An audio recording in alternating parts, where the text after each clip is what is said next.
What happens when a billionaire thinks his money makes him untouchable, but the waiter he mocks speaks his language better than he does? The restaurant was the kind of place where the napkins felt heavier than some people's rent checks. Soft lighting bounced off the polished wood tables, and every glass sparkled like it had been scrubbed by hand 3 times over. This wasn't the spot you stumbled into after work. It was the kind of place where people came to be seen. And that's exactly why Jacques Morel was there. If you've never heard of Jacques, he wasn't just rich. He was rich in the way that made headlines. A French billionaire who made his fortune in luxury brands, always in tailored suits that looked like they'd been stitched just for him the night before. He didn't walk into a room. He arrived. And when Jacques arrived, people noticed. That night, he was seated at a long table near the center of the dining room in Charleston, South Carolina, surrounded by a half-dozen friends and business associates. They weren't just eating dinner, they were putting on a show. Bottles of imported wine stood tall on the table, plates of food were ordered just to be picked at, and Jacques laughed louder than anyone else in the building, making sure his presence filled every corner. But the story isn't about Jacques. It's about the man who was quietly walking between the tables, carrying plates and pouring water like he'd been doing it his whole life. His name was Darius Coleman. Darius wasn't flashy. No designer watch, no $1,000 shoes, just a clean white shirt, black vest, and a sharp crease in his pants that showed he took pride in his work. He moved carefully, every step smooth and measured, almost like he was conducting an orchestra only he could hear. Most customers didn't really see him. To them, he was just the waiter. But to the people in the kitchen, he was the guy who never lost his cool, no matter how chaotic things got. When Jacques' table first saw Darius, they didn't pay him much attention. He was polite, soft-spoken, professional. He explained the specials clearly, refilled glasses without being asked, and remembered details from each person's order. But there was something about the way Jacques looked at him, like he had already made up his mind about who Darius was before the man had even said a word. You could see it in Jacques' smirk, that little curl of the lip that said, "I'm above you. You exist to serve me." At first, nothing seemed out of the ordinary, just another night in an expensive restaurant. But little by little, you could feel something shifting at that table. Jacques' comments started small, harmless even. He asked Darius if he had ever seen wine this expensive before.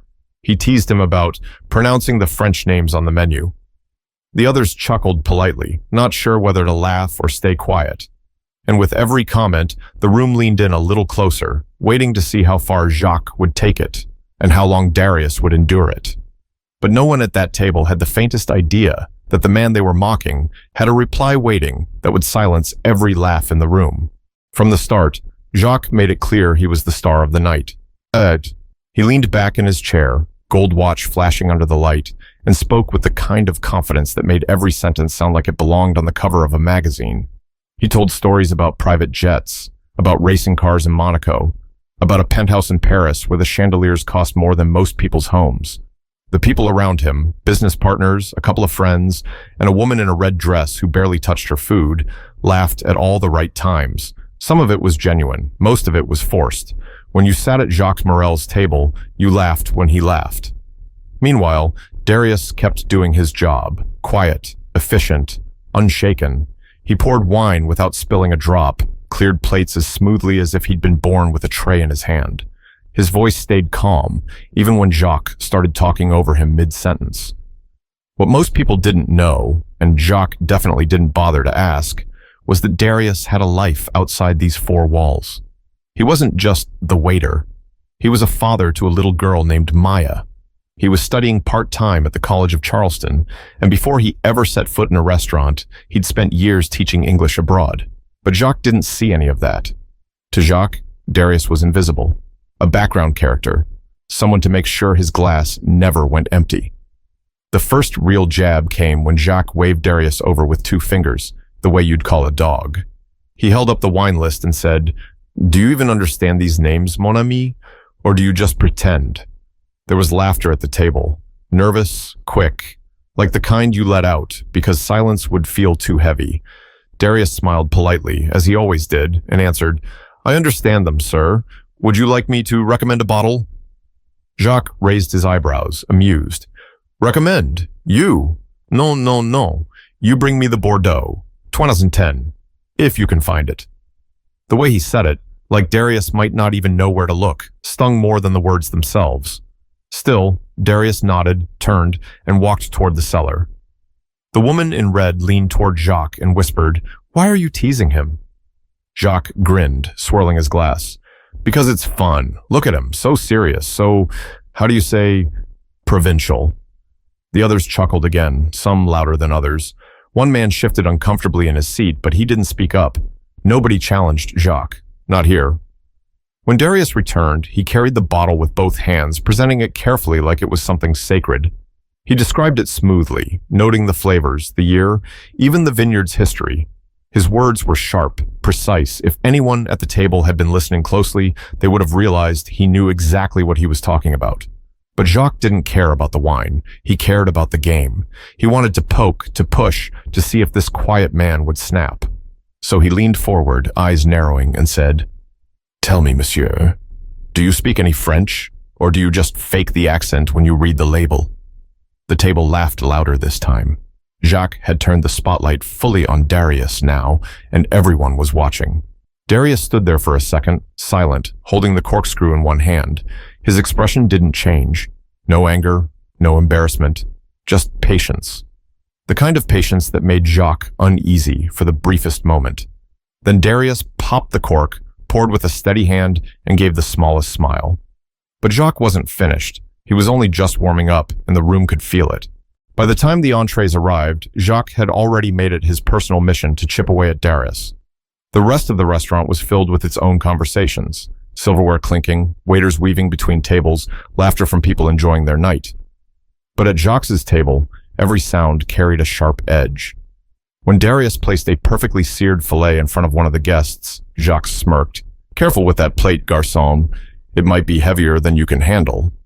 More laughter. Not loud, not wild, just that uncomfortable, knowing kind. The kind that said, "We know it's cruel, but we'll laugh anyway because it's easier than disagreeing." Darius set the plate down gently and responded with the same calm tone he'd been using all night. "Enjoy your meal, sir." Jacques clapped his hands once, mocking. "Oh, such professionalism. Tell me, do they train you to speak like that? Or is it just natural talent?"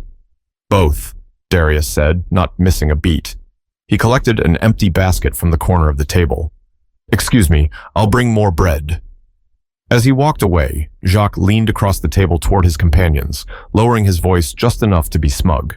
"Look at him. So polite, so stiff. He probably practices in the mirror every morning." The woman in red sighed, her patience thinning. "You don't need to humiliate him, Jacques."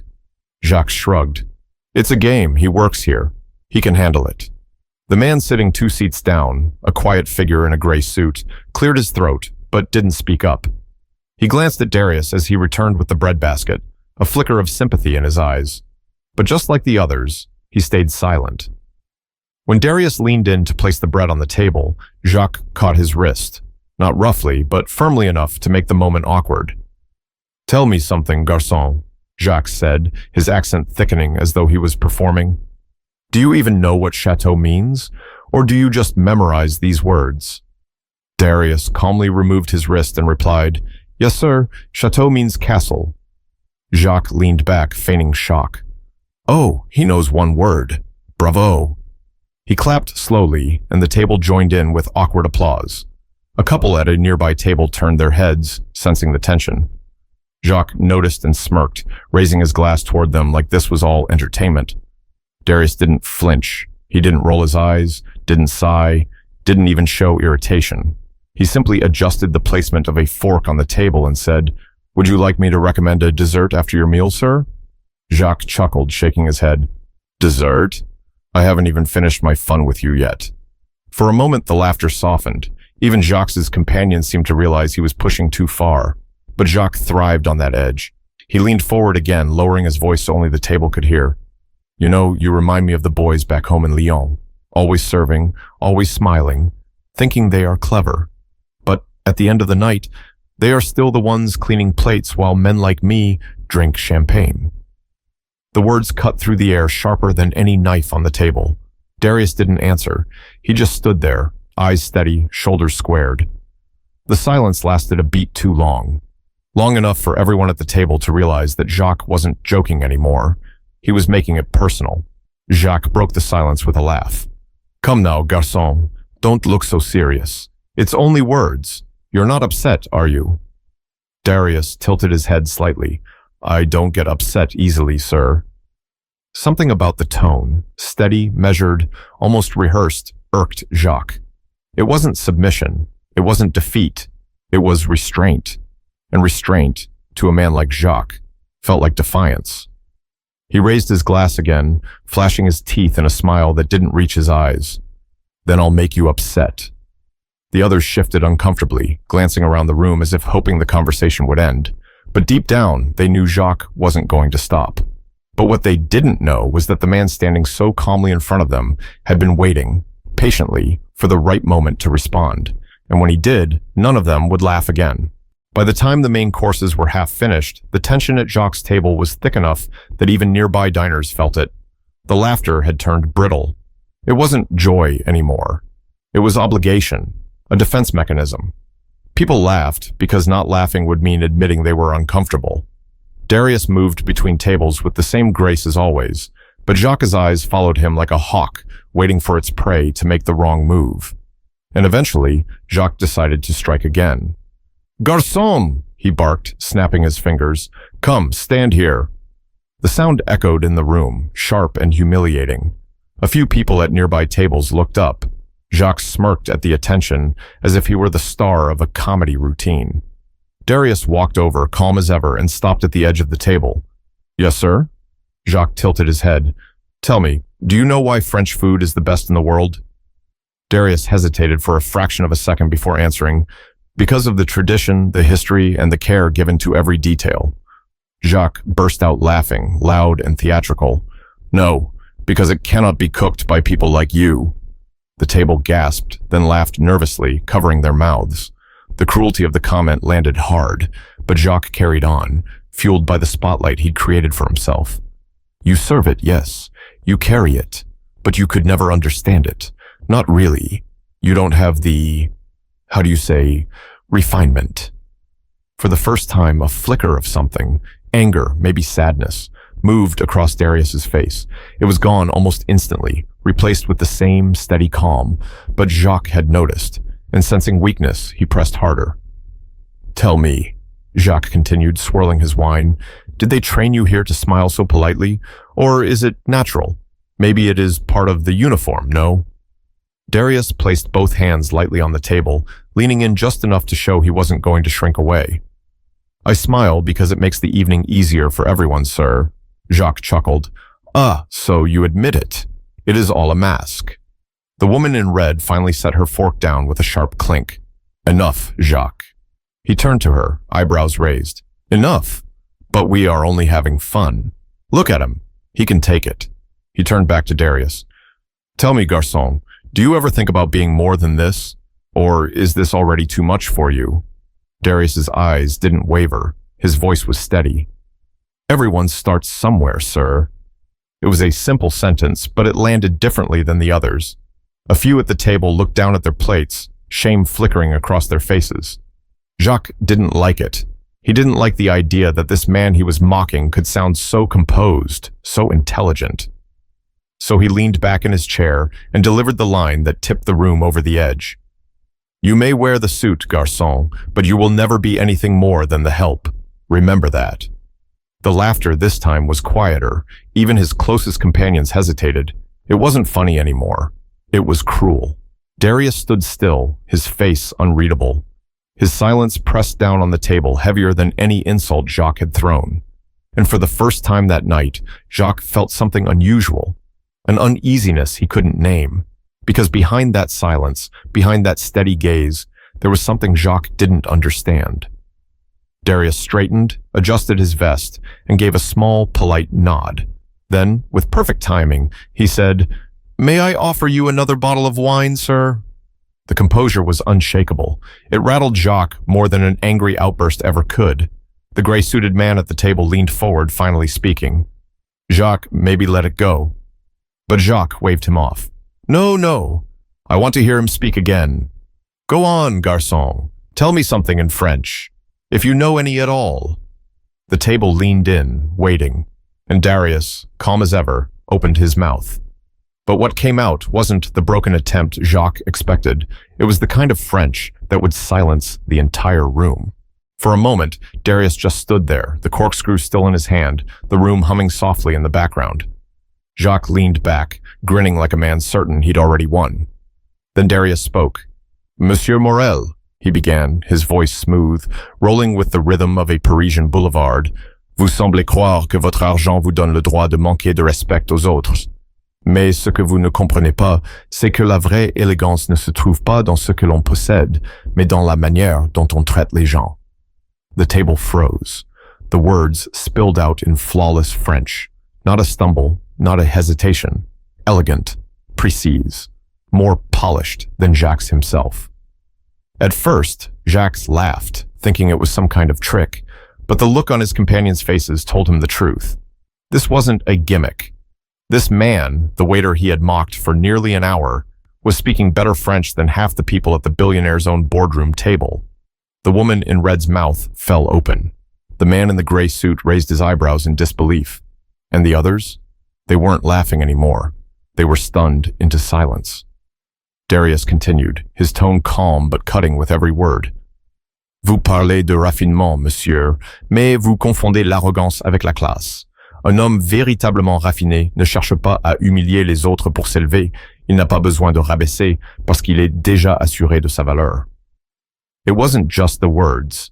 It was the control, the way his voice carried through the room, even as he spoke softly. People at nearby tables turned to listen, their forks halfway to their mouths. The energy had shifted. For the first time all evening, Jacques didn't have a ready response. His smirk faltered, his glass lowered slowly to the table.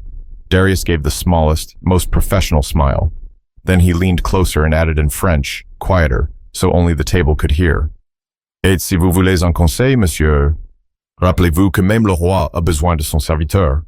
Sans respect, vous ne serez jamais plus qu'un homme riche et seul. The silence that followed was deafening. You could hear plates being set down across the dining room, a chair scraping against the floor in the distance. At Jacques' table, no one moved. Finally, the gray-suited man let out a low whistle. Well, he muttered under his breath, guess that answers your question. The woman in red smirked into her wine glass, though her eyes never left Jacques. She didn't need to say a word. Jacques' face flushed. He laughed nervously, trying to brush it off. So the garçon has some education, yes? Impressive. Very impressive. But the confidence was gone. His laugh didn't carry. His voice didn't command the room anymore. Darius, unbothered, straightened and collected an empty plate. Would you like me to bring the dessert menu, sir? The politeness of the question only deepened Jacques' humiliation, because now everyone knew. It wasn't the waiter who had been out of his depth. It was the billionaire. At nearby tables, whispers spread quickly. Did you hear that? Someone murmured.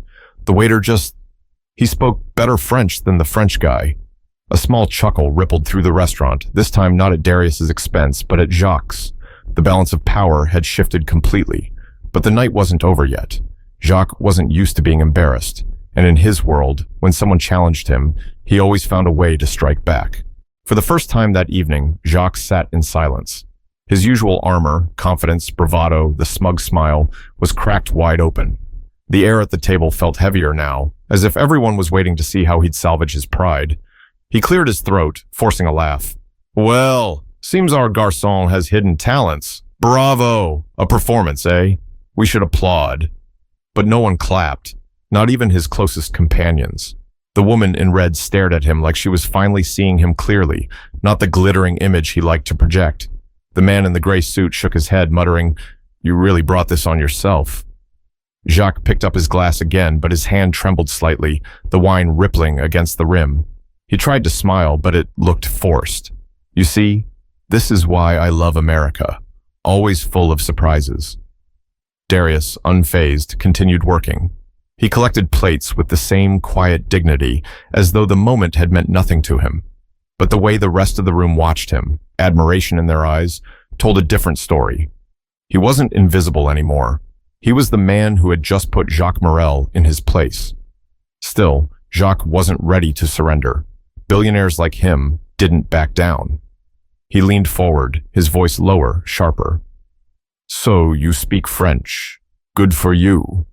But don't think for a second that makes us equals. I live in Paris. I own homes in the Riviera. You serve bread. Do not forget your place. Darius paused, setting down a plate gently.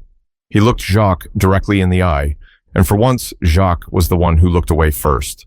Respect doesn't have a place, sir, Darius replied softly. It belongs to everyone, even here. The words stung more than an insult ever could. Jacques' companions exchanged uneasy glances. The man in the gray suit leaned back, crossing his arms, clearly done entertaining Jacques' arrogance. The woman in red gave a small nod toward Darius, as though to say thank you. From across the room, a waiter whispered to another, "Did you hear that? He shut him down again." Jacques felt the shift. He wasn't the center of admiration anymore. He was the punchline. The same people who once hung on his every word were now looking at him with disappointment, or worse, pity. Desperation bled into his voice as he tried to regain control. You think you're clever because you studied a few books? Because you learned a few phrases? He gestured at the room, his words sharper now. At the end of the day, you will still be cleaning tables while I leave in a car worth more than this entire building. The words hung in the air, sour and bitter. Not even nervous laughter followed this time. Darius didn't rise to the bait. He simply replied, calm as ever, "Then perhaps, sir, the car is all you have." That single sentence landed like a thunderclap. The table went silent. Jacques' face turned a deep shade of red. He opened his mouth, but no words came out. For once, the man who always had a comeback had none. And it was in that silence that the truth settled. Jacques might have had the money, the fame, the reputation, but in this room, in this moment, all of it was worthless. Darius picked up the last plate and gave a polite nod. "I'll bring the dessert menu shortly. Please enjoy the rest of your evening." As he walked away, the gray-suited man exhaled slowly, almost in relief. "I've never seen you look so small, Jacques." The woman in red added, her voice calm but firm. "Maybe it's time you realize that wealth doesn't excuse cruelty." Jacques didn't answer. He stared into his wineglass, searching for words he no longer had. But the lesson of the night wasn't finished yet. Because in the quiet that followed, everyone at that table began to realize the deeper truth behind Darius's words.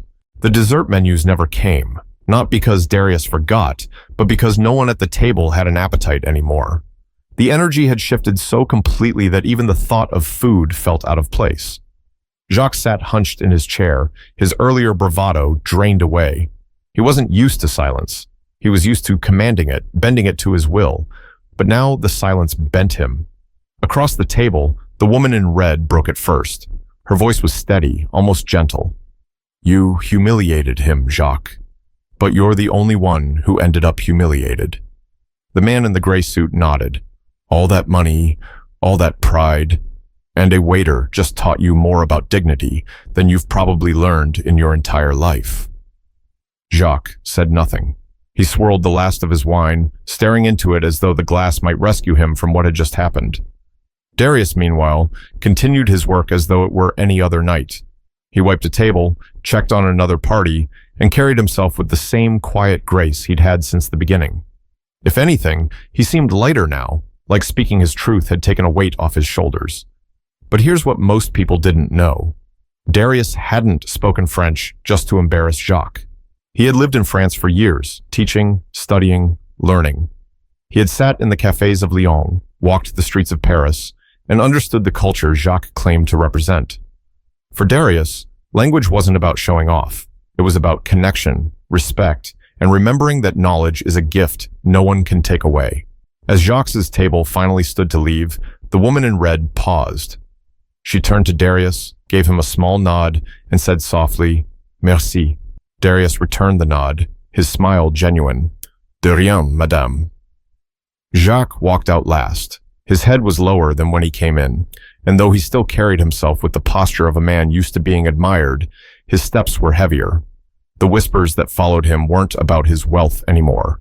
They were about how a waiter, with nothing but words and composure, had stripped him of his arrogance. And maybe, just maybe, Jacques realized it too. Because here's the truth. Money can buy the suit, the wine, the table at the finest restaurant in Charleston, but money can't buy respect. It can't buy humility. It can't buy character. That night, everyone in that restaurant learned something, whether they admitted it or not. They saw how quickly power shifts when someone stands tall with dignity. They saw that intelligence and self-respect can silence arrogance louder than any shout. And for Darius, it wasn't about winning. It wasn't about revenge. It was about proving that no matter where you stand, behind the table or in front of it, your worth isn't determined by the job you do, but by the way you carry yourself while doing it. So the next time you catch yourself judging someone based on their position, their clothes, their accent, or their job, remember Darius. Remember how the quietest man in the room brought the loudest man to silence. Because respect isn't about who you are on paper. Respect is about how you treat people when no one is watching. And maybe, just maybe, that's the kind of wealth worth chasing. If this story moved you, don't just let it pass by. Share it with someone who needs the reminder. And ask yourself this, are you building a life of arrogance or a life of respect? The answer will decide how people remember you.